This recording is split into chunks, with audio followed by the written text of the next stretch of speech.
All right, so I just finished watching the Apple Peak Performance event and I'm completely blown away. I have a lot of thoughts, I have a lot of opinions, and I want to talk to someone, so I figured let's turn on the camera and start the conversation and we can carry it on down in the comment section below.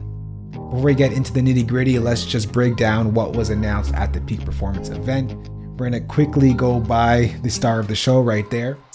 And to start things off, the first thing they announced is a brand new color for the iPhone 13 and iPhone 13 Pro, and that color is green.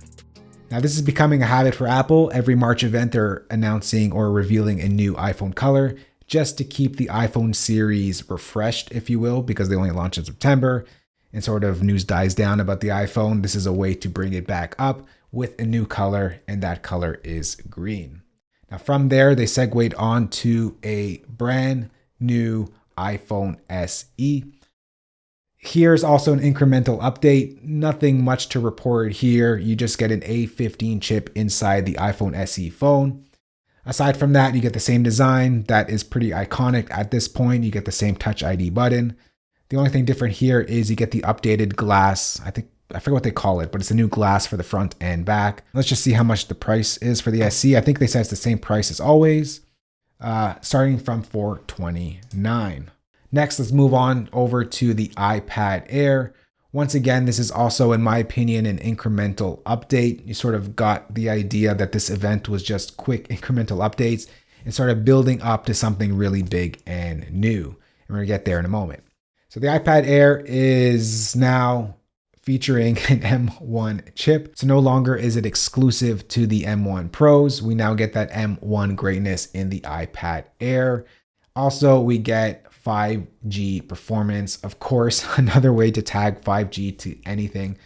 5G is a buzzword at this point. It starts at $599. You get a new color, this blue color right over here. And then we get a completely new product. Actually, we get two new products, and that is the Studio Display and the Mac Studio. So the Studio Display, it's a big one. It's something I've been waiting for a long time. Many have been waiting for a update to the Thunderbolt display. Of course, we have the Pro Display XDR, but that is very, very expensive monitor. Doesn't even come with a stand, and it's pretty much out of the price point or budget for many people. This brings that Thunderbolt display quality of display to the masses in the Studio Display. So I guess you can consider this the younger sibling to the Pro Display XDR. It's cheaper, it's smaller, coming in at 27 inches. Pro Display XDR is 32. This is a 5K resolution monitor. Pro Display XDR is 6K, of course, but this has a built-in 12 megapixel ultra wide camera with center stage. So that technology that is really good on the iPads is now found in this Studio Display. Pro Display XDR does not have it. The Studio Display features a 6-speaker setup with 600 nits of brightness for the price of $1599. I've been in the market for a new monitor for the longest time now. I've been waiting for Apple to come out with a new display, and they finally did it with the Studio Display. I didn't want to shell out $7,000 for the Pro Display XDR for something that I probably don't even use or need. I use the Thunderbolt display, which is in my closet right now. I don't use it anymore since I got the 16-inch MacBook Pro, simply because it just started to look very pixelated in comparison to the clearness and like the perfection of this MacBook Pro monitor. I couldn't go back and forth between the two, so I got rid of it. Just used the 16-inch display. It's been fine, but I think I'm going to be happy to go back up to the 27-inch monitor. So they did mention on stage you can get it as a standard glass. It has some anti-reflective capabilities, and that is at $1599. If you want to upgrade it to the nano textured glass, if you have a lot of lights in your setup, so that's another $300, bringing you in at $1899. Now, they've also mentioned there's different stands for this monitor. Now, with this one, in comparison to its older sibling, the stand is included. You just get to pick which stand you want. So the one that's included is the tilt adjustable stand. If you're looking for a monitor that can go up and tilt, that's going to cost you another $400 at $2299 with the nano textured glass, or $1999 for the standard glass. Or if you're looking to just mount it on a wall horizontally or vertically, you can get the VESA mount. And for the connections on the back, you get 3 USB-C ports and 1 Thunderbolt 3 port. So not Thunderbolt 4, Thunderbolt 3 with charging capabilities of 96 watts. So that's going to give you enough juice to power up a MacBook Pro 16, no problem. All right, next up is something that everyone will be talking about for the next couple weeks in the tech world, and that is the Mac Studio. So this thing looks like a beefier, bulkier, hulkier version of the Mac Mini. It's this taller sibling, if you will. It has a slight new design aside from its height. It has this perforated grille on the bottom and back. So the intake is on the bottom, the outtake is on the top, on the back here.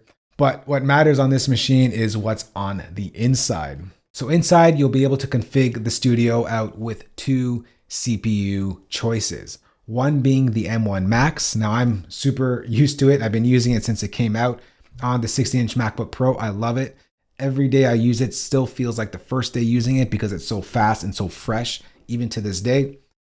But they've taken it to the next level. Apple has announced the M1 Ultra. Now, Ultra is literally 2 M1 Max chips combined. So one M1 Max chip here, one M1 Max chip here. They combine it and you get the M1 Ultra. As you can see, between the specs, everything is just doubled, right? 64, 128, 400 memory bandwidth, 800. Everything is doubled. I don't know anyone who actually needs all of this power. The M1 Max is already insane. And to get 2 of those combined into one chip is going to give you like infinite amount of power. And this is not even talking about what's to come in the Pros. That's the craziest thing of this all. I mean, you can go through the specs on your own. I don't even have to tell you the specs. All I gotta do and tell you, it's crazy. It's unlike anything else we've ever seen ever. As for ports, on the front, you get 2 USB-C Thunderbolt 4 ports and an SD card slot. And over on the back, you get 4 Thunderbolt 4 ports, 1 10 gigabit Ethernet port, 2 USB-A 3.0 ports, an HDMI headphone jack. All right, so now let's get to the fun part and dream a little bit. Let's go to the Order Now page and see how much a fully spec'd out Mac Studio will cost us. So the entry level Mac Studio will cost you $19.99, but that will give you an M1 Max chip. If you want to jump up to the Ultra chip, so pretty much 2 Max chips combined, it's going to cost you $4,000. Like I said, M1 Max times 2 equals M1 Ultra, and that also equals in the price. So you're jumping from $2,000 to $4,000. Everything is doubled on the Ultra. So let's say yes to the Ultra, and let's see what else we can add to it. First spec that we can upgrade is the CPU right here. Actually, it's not the CPU, that doesn't get any more cores. We just get an added GPU core. So we're going from 48 core GPU to a 64 core GPU for another $1,000. Sure, let's take that one. We're going to upgrade to the max amount of RAM we can have in these machines, and that is 128 gigs for another $800. And we're going to go from the base level storage of 1 terabyte all the way up to 8 terabytes of SSD storage for another $2,200. And now our cost is $8,000 for a fully spec'd out Mac Studio.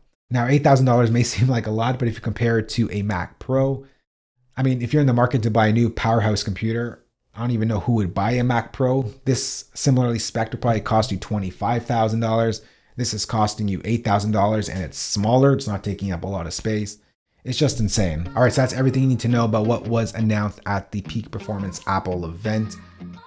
I mean, how much power do we actually need? Apple keeps saying more, more, more. And well, this just makes me think about what's to come in the future in June at the developer conference, where I'm guaranteed we're probably going to see the next evolution of the Mac Pro, or at least an announcement. Maybe we won't be able to buy it, but we'll get an announcement of what's to come in the Mac Pro. In the event, they sort of teased the Mac Pro a little bit. They said it's the last Mac to transition over to Apple Silicon. So where does that leave the iMac Pro? Is the iMac Pro not going to be existing any longer in the Mac lineup? Are they going to say the Mac Studio is the new iMac Pro and the Mac Pro is the Mac Pro? I don't know, we'll see. But that Mac Pro, you can guarantee, is going to double the power of the Ultra. Just like Ultra took 2 Maxes, the Mac Pro is probably going to take 2 Ultras and create something infinitely better that's just out of this world. I mean, how much power do we actually need? Let's be honest. So what do you think of the Mac Studio? Is it going to be your next machine? Let's go ahead and talk in the comment section below. For me, I'm going to stick with my MacBook Pro. I'm very much happy with the M1 Max, but that M1 Ultra is really tempting me. But I don't need it. So I'm sticking with the MacBook Pro 16 inch. Very happy with it. I love this thing. We'll catch you on the next one. Later.